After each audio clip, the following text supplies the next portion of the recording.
Do you like dogs? Do you have a dog?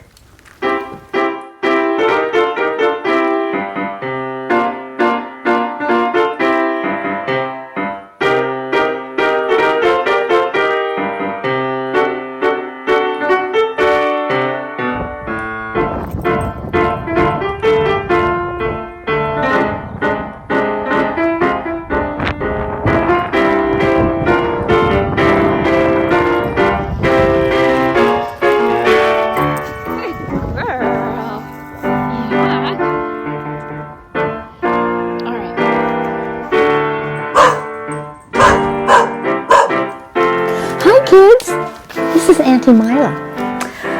The Shaggy Dog? That's the name of the story. Our verse is Psalm 70, verse 1. It says, "Come quickly, Lord, and help me." Now that's a good prayer. And it's in the Bible. Come quickly, Lord, and help me. Have you ever been in a situation where you're really scared and you had to pray, "Come quickly"? Well, I have. It's not fun, but God helps us out. He comes to our rescue. Jeanne lived with her mom and dad and sister. And Jeanne was about 12 years old. And they lived on a little farm. There are some woods, and about 2 miles away, the Nurburgs lived, and they were really good friends. One day, Mommy said, "Jeanne, if you walk over to the Nurburgs' house and get the patterns, I'll sew you some dresses. You know, you have a pattern and you put it down on fabric and you cut it out, and then Mom can sew dresses. She has a pattern that I want, and I'll sew a dress for you and for your little sister because I have some really pretty fabric." Jeanne thought that was a good idea. A new dress? That would be wonderful. She said, "Mom, I'll be happy to go, and I want to see their baby Esther. She must be getting big. I haven't seen her for a while." Mommy said, "Okay, come here. Here, I have a little crock of butter. Take that to them as a gift." "Oh, okay, I'll take that." So she put it in her knapsack, put her little knapsack on, and, "Okay, bye, Mom." And she says, "Remember, Jeanne, you have to only stay for an hour and then come right back. I want you to get back before dark." Because there was woods between their two farms. And she had to walk through the woods because she said it really gets dark when it's in the woods. And you can't see anything. So be sure and only stay for 1 hour. And she said, "Okay, Mom, I will." And so off she walked. She walked and walked and walked and walked. And it took her about an hour to get there, walking 2 miles. And she came walking in, and Mrs. Nurburg said, "Jeanne, it's so nice to see you. Oh, it's so nice to see you. Come in." Because the farms are kind of far apart and they didn't get to see each other very much. She said, "Come in, come in." And she says, "Here's a little crock of butter," my mom said. "Oh, thank you. That's really special." And she went, she put it in the refrigerator. And Jeanne said, "I want to see baby Esther." She said, "Oh, she's over here." And baby Esther was almost a year old. And she was just starting to walk a little bit. And Jeanne sat down and said, "Hi, Esther." And Esther went, "Ee!" She was so excited to see Jeanne. And so they started playing together. And they had homemade blocks.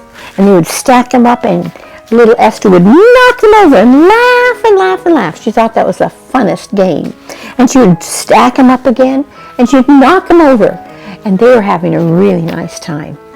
After a while, Mrs. Nurburg came and said, "Jeanne, could you watch the baby just for a few minutes? I want to run to the garden, and I want to pick some green beans for you to take back to your mother." And Jeanne says, "Oh yeah, I can watch her." And so Mrs. Nurburg said, "Okay," and she ran out the back door. And so she played with baby Esther. And she would get baby Esther up and hold her hand, and baby could walk, holding on to her hand. She would walk. And they played, and they had so much fun. After a while, Esther was getting tired because she hadn't had a nap, and she was yawning. And she says, "Come, I'll rock you." And so she sat in the rocking chair, and she rocked baby Esther, and she rocked her and rocked her and rocked her. Pretty soon, baby Esther fell asleep. And so she picked up the baby, and she went and put her in her bed. And she thought, where's Mrs. Nurnberg? I'm supposed to leave for home. It's been way over an hour. She looked at the clock. It's been over an hour. What am I going to do? And she finally thought, I'm going to run to the garden and see what's happened or what the problem is. So she ran out the back door and ran to the garden. And when she got there, Mrs. Nurnberg said, Jeannie, I'm over here. And she was lying down on the ground. I sprained my ankle. It hurts so much I can't walk on it. And Jeannie said, oh dear, what shall I do? She said, go back to the house and go up into the attic. There's a cane up in the attic. If you could bring that to me, maybe I could walk on one foot. She says, I can't put any weight on it. And it was starting to swell up, you know. And she says, I don't know how else I'm going to get back to the house. And so Jeannie said, okay. She ran back, she went up the stairs and went upstairs and went up into the attic. There's a door going up. And she could hardly see up there, and there was no light. She thought, oh dear. She says, well, I can't light a match because then the house might burn down.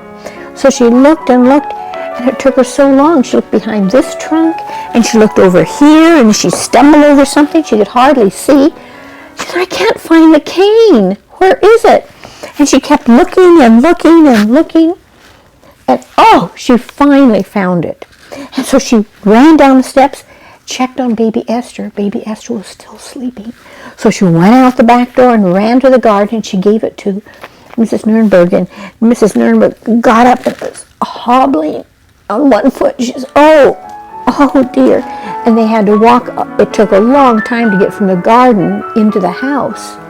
And then she sat down. She says, oh dear, Jeannie, I think it's too late for you to go home because you have to go through the woods and it's going to get dark. Why don't you sleep here tonight? Well, this was a long time ago. They didn't even have phones on the wall. And she said, oh, Mom would be so worried about me if I just never came home. They didn't have a cell phone. Just text, Mom, I'm staying at the neighbor's house tonight. Mrs. Nurnberg sprained her ankle. You know how you text? No, nothing like that years ago. And she says, no, I have to go home. My mom would worry herself sick. They'd probably spend all night looking for me in the woods. She says, well, okay. She says, well, Jeannie, can you please go back to the garden? I have a big basket there of green beans. Can you get those for your mother? She says, okay. So Jeannie ran back to the garden, got the big basket of green beans. She says, take that to your mother for me. My husband will be home any minute. Don't worry about me.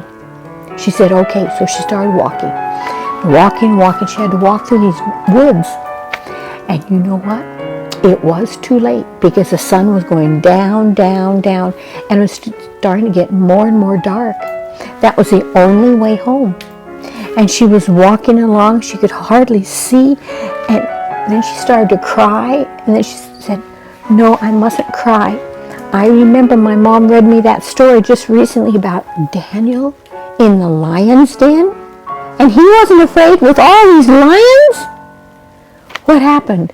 Yes, the angel was sent and shut the lions' mouths so they couldn't bite Daniel. She said, well, if Daniel is brave, I can be brave. She was walking along. It got so dark, and she banged into a tree. She says, oh, dear, I guess I must have gotten off the path. And she walked around. She couldn't see the trees. There were so many big, tall trees. It blocked even the moon because they had branches, and she couldn't even see the sky. She couldn't see the stars. And she was walking along. She says, oh, Jesus, help. Remember our verse? Come quickly, Lord, and help me. She prayed something like that. Jesus, help. Jesus, help. She thought, I have to be brave. And she was walking along. She said, well, I don't know where to go. Then she bumped into another tree. Oh, no, that way. And then she thought, well, I'll put my hands out. Maybe then I won't bump into a tree. You see, I'll feel it. So she felt, oh yeah, there's a tree. She walked around it. She couldn't see anything. And all of a sudden, she felt something. It was furry. And it was warm. She thought, oh, somebody's dog. Oh, and she grabbed onto it. And it was warm and furry. She thought, it's somebody's dog. I'll hang on to it. And maybe it will lead me home. So she just hung on. And that big furry dog kept her right on the path, and they walked along. And she wasn't afraid. And she thought, oh, what a nice dog. And she hung on to it with both hands, and she was petting it. She says, this dog is really furry. I wonder what kind of dog he is. And she was hanging on to the dog, hanging on to the dog. She walked and walked and walked for a long ways, and then all of a sudden she came out to a clearing, and she saw her house and the barn and the lights on. And Mom and Dad were in the yard with her big brother. They were walking around, and she says, "Oh, I don't need the dog now," and she let go, and the dog went on the path, and she ran, "Mommy, Mommy, Mommy." And they were so thrilled, and they hugged their little girl, the daddy and the mommy. And she says, "Oh, you aren't going to believe Mrs. Nuremberg fell and sprained her ankle. She couldn't walk, so I had to go get a cane." And she was telling all these things that delayed her, that made her late. And she says, and then the woods was so dark, I couldn't see anything. I was running into trees.